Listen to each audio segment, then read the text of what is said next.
సద్గురు సాయినాథ్ మహారాజుకి జై. సాయి భక్తులందరికీ నమస్కారం అండి. అందరూ ఎలా ఉన్నారు ఫ్రెండ్స్? మన సాయినాథుని దయ వల్ల అందరూ సంతోషంగా ఉంటారు అని మనస్ఫూర్తిగా కోరుకుంటూ ఈ రోజుటి వీడియో స్టార్ట్ చేయబోతున్నానండి.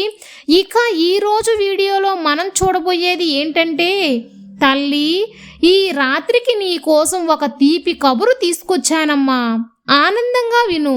నువ్వు ఆ తీపి కబురు విన్నావంటే తప్పకుండా సంతోషపడతావని బాబాగారు మనకు ఒక మంచి సందేశం తీసుకొచ్చారండి. అది ఏంటి అని చెప్పి మన బాబాగారి మాటల్లోనే విందామా? బాబాగారు ఏం చెప్తున్నారంటే, తల్లి నీ కోసం ఒక తీపి కబురు తెచ్చాను. ఆ తీపి కబురు నీ చెవులో చెబుదామనే వచ్చాను బిడ్డ. కొద్దిసేపు నిశ్శబ్దంగా ఆనందంగా విను. పూర్తిగా విన్నాక నీ ముఖంలో సంతోషం తప్పకుండా వస్తుందమ్మా. నీకున్న మనసులోని కష్టం ఒకటి, నాకు ఎవ్వరూ లేరు అనేదే. ఆ ఒక్క కష్టం ఏంటి అంటే, నీ మనసులో బాధ, ఆవేదన, సంతోషం పంచుకోవడానికి, వినడానికి నమ్మకమైన ఒక మనిషి లేరే అనే కదా తల్లి. నువ్వు సమస్యలతో ఉన్నప్పుడు కానీ, నువ్వు మనసులో బాధపడేటప్పుడు కానీ, నువ్వు మన కష్టంలో ఉండేటప్పుడు కానీ ఎవ్వరూ తీర్చలేకపోయినా సరే ఆరుదలుగా రెండు మాటలు మాట్లాడేవారు లేరే, నన్ను ఆదరణగా చేరదీసేవాళ్ళు లేరే అనే కదా తల్లి. నీ బాధ తప్ప కరెక్టా అనే కండిషన్లో నువ్వు ఉన్నప్పుడు ఇది తప్పు ఇది కరెక్టు అని చెప్పే ఆత్మీయులు లేరే అనే బాధపడుతున్నావు కదమ్మా.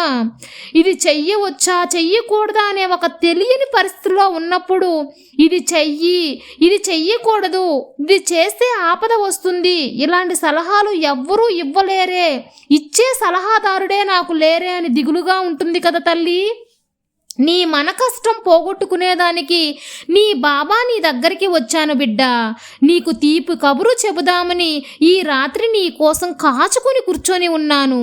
ఆ తీపి కబురు ఏంటి అంటే, నీ మన కష్టాన్ని తీర్చేందుకు ఒకరినో ఇద్దరినో పంపిస్తాను. వాళ్ళు కొద్ది రోజులు నీతోనే నీ చుట్టూనే ఉంటారు బిడ్డ. వాళ్ళు ఆత్మీయులుగా మారబోయేది ఎవరు అని కనిపెట్టుకొని నీ ఆలోచనలు అర్థం చేసుకుంటారు. ఆ విషయం నీకు కూడా తెలుస్తుంది.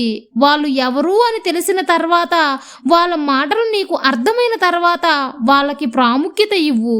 వాళ్ళ మాట లెక్క చేయని పరిస్థితుల్లో వాళ్ళు నీకు దూరంగా వెళ్తారు. నీ తండ్రి చెప్పే విధంగా ఎలా అయితే నువ్వు వింటావో వాళ్ళ మాట కూడా అలాగే వింటూ ఉండు. వాళ్ళ మాటల్లో కూడా నీకు గోలం కనిపించినచో బాబా అని ఒక్కసారి నన్ను తలుచుకో తల్లి. తప్పకుండా నీకు మంచి ఆలోచన కల్పిస్తాను.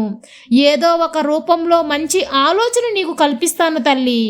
ఒక్కసారి కళ్ళు మూసుకొని నీ సాయి తండ్రిని పిలువు. తప్పకుండా నీ దగ్గరికి నేను వస్తాను బిడ్డ. నీ కష్టం తీరుస్తాను. నీకు మంత్రినై సలహా ఇస్తాను. ఆ సలహాలతో నువ్వు దారి ఏర్పరచుకొని ఆ దారిలో నడిచావంటే తప్పకుండా నీకు విజయం కలుగుగాక. ఈ విజయం నీకు చాలా ముచ్చటేస్తుంది తల్లి. నీకు మంచి జరుగుతుంది.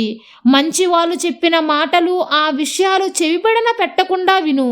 నీ చుట్టూ ఉన్న వాళ్ళు మంచి వాళ్ళని గుర్తించుకో బిడ్డా. నువ్వు వచ్చి వాళ్ళని గుర్తుపట్టు. వాళ్ళు చెప్పే మాటలు నువ్వు గుర్తించుకొని చెయ్యి. నీ కోసం వాళ్ళని పంపిస్తున్నాను కదా బిడ్డ. నీకు న్యాయమైన సలహాలిచ్చి నిన్ను మంచి దారిలో నడిపిస్తారు. నీ మనసును సంతోషపరిచేలా ఉంటారు. నీ మనసులోని బాధను తగ్గిస్తారు.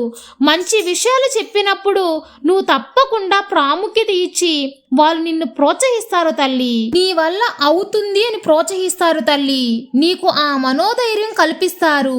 నువ్వు మంచి మార్గంలో వెళ్ళినప్పుడు నిన్ను అభినందిస్తారు. తప్పుదారిలో వెళితే అడ్డుపడతారు. నీ మనసులోని బాధ, సంతోషం, కష్టం చెప్పేటప్పుడు ఓపికగా వింటారు. నిన్ను మంచి మార్గంలో నడిపిస్తారు తల్లి. వాళ్ళే ఎల్లప్పుడూ నీతోనే ఉంటారు. ఉండాలి అని కోరుకో. ఉండేలాగా నువ్వు నడుచుకో తల్లి. ఏదీ శాశ్వతం కాదు. ఈ సమయంలో నీకు కావాల్సిన మనిషిని, నీకు ధైర్యాన్ని నింపడానికి మాత్రమే నేను పంపిస్తున్నానమ్మా. నీలో మనోధైర్యం నింపడానికి, ఎప్పుడూ కూడా నువ్వు కృంగిపోకుండా ఉండడానికి మాత్రమే నేను ఆ వ్యక్తిని పంపిస్తున్నాను. నీకు ఆత్మీయంగా ఉండే ఆ వ్యక్తి నీ దగ్గర అవుతారు తల్లి. నీ జీవితం ఆనందంగా ఉండడానికి ప్రయత్నిస్తారు. ఇంకా నీ సాయి తండ్రి నీకు తోడుగా ఉంటాను. కాబట్టి నీ బాబా చెప్పిన మాటలు అర్థం చేసుకొని ఆ వ్యక్తిని గుర్తించి నీకు మంచి ఎవరు చెప్తారో వాళ్ళని గుర్తించు, వాళ్ళని నమ్ము. వాళ్ళు చెప్పినట్లుగా నడుచుకొని వీళ్ళు మంచి చేస్తున్నారా చెడ్డ చేస్తున్నారా అని ఆలోచించి తప్పకుండా మంచి దారిలో వెళ్ళు. నీకు ఎల్లవేళలా నీ బాబాని నీకు తోడుంటాను తల్లి. నీ సాయి తండ్రి నీ వెంటే ఉంటే నీకు భయమెందుకు చెప్పు, నమ్మకంతో ఉండు, అంతా మంచే జరుగుతుంది. నీ సాయి తండ్రి ఎల్లవేళలా నీకు తోడుండగా నీకు దిగులెందుకు బిడ్డా. సర్వే జన సుఖినో భవంతు. జై సాయిరాం.